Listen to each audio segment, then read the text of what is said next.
نحمدہ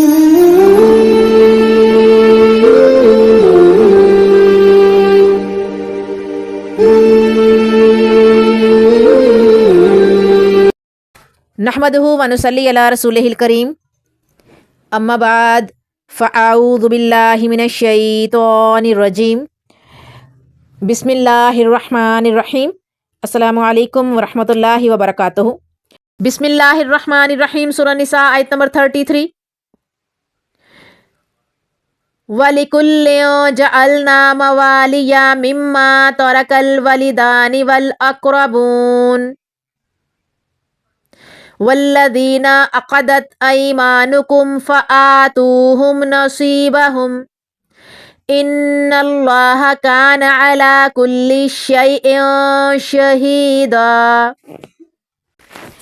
G word to word translation اس کی دیکھیں گے۔ وا اور کلن ہر ایک کے لیے، جعلنا ہم نے مقرر کیا، موالی یا وارث، مما اس سے جو ترکا چھوڑ مرے، والدانی والدین، وا اور الاقربون قرابت دار، وا اور الذین وہ جو کہ عقدت بند چکا، ایمانکم تمہارا عہد، فاپس آتوہم تو ان کو دے دو، نصیبہم ان کا حصہ، انا بے شک اللہ اللہ کانا ہے، علی اوپر، کلی شعین ہر چیز، شہیدن گواہ۔ اس کی ٹرانسلیشن دیکھیں گے۔ ماں باپ یا قرابت دار جو ترکہ چھوڑ جائیں، ہم نے ہر شخص کے وارث مقرر کر دیے ہیں، اور جن سے تم نے معاہدہ کیا ہے انہیں ان کا حصہ دو، بے شک اللہ تعالیٰ ہر چیز پر گواہ ہے۔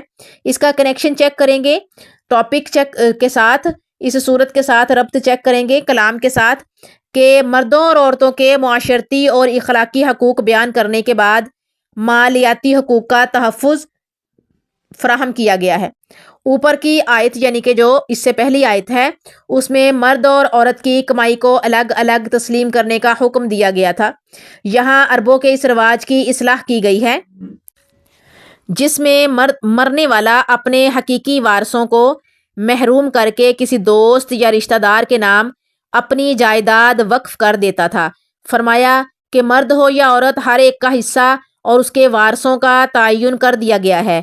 اب ان کے حصہ میں کمی بیشی کرنا کسی طرح جائز نہیں، سوائے اس کے جو اس فرمان کے نزول ہونے سے پہلے تم نے کسی کے ساتھ عہد کیا ہو، اسے عہد کے مطابق اتنا حصہ دے سکتے ہو، اسے عہد کے مطابق اتنا حصہ دے سکتے ہو، لیکن اس کے بعد ایسا کرنے کی اجازت نہ ہوگی۔ اس فرمان کے نازل ہونے سے پہلے انصار اپنے مہاجر بھائیوں کو وراثت میں حصہ دار ٹھہرایا کرتے تھے۔ اس حکم کے نازل ہونے کے بعد یہ سلسلہ ختم کر دیا گیا اور فرمایا کہ تم جو کچھ کرتے ہو اللہ تعالیٰ اس کو اچھی طرح جانتا ہے۔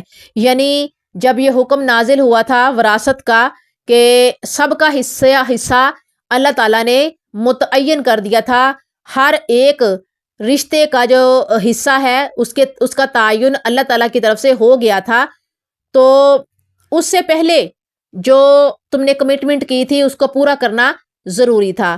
جیسے کہ انصار اور مہاجر کے درمیان طے ہوا تھا کہ مہاجروں کے لیے وراثت میں بھی ان کے انصار بھائیوں نے حصہ رکھ دیا تھا، یہاں تک کہ اگر کسی انصار کے پاس 2 بیویاں تھیں تو اس نے ایک کو چھوڑ دیا، کس لیے؟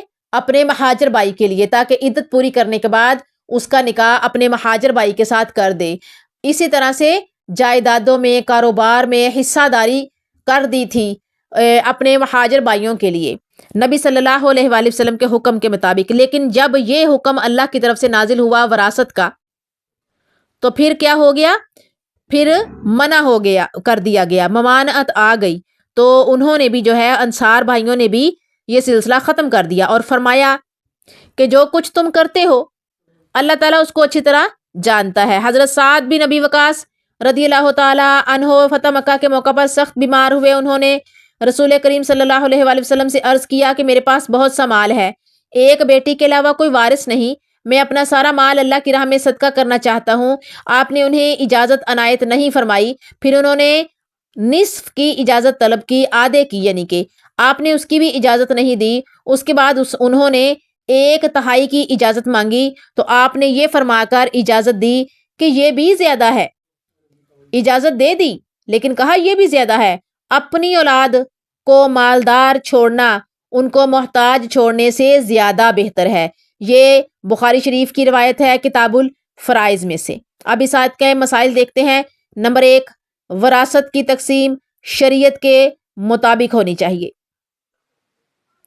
وراثت کا بیان میں نے آپ لوگوں کو سورہ نساء آیت نمبر 11 میں پڑھایا، تو وراثت کا بیان سورہ نساء آیت نمبر 11 میں آپ دوبارہ دیکھ سکتے ہیں۔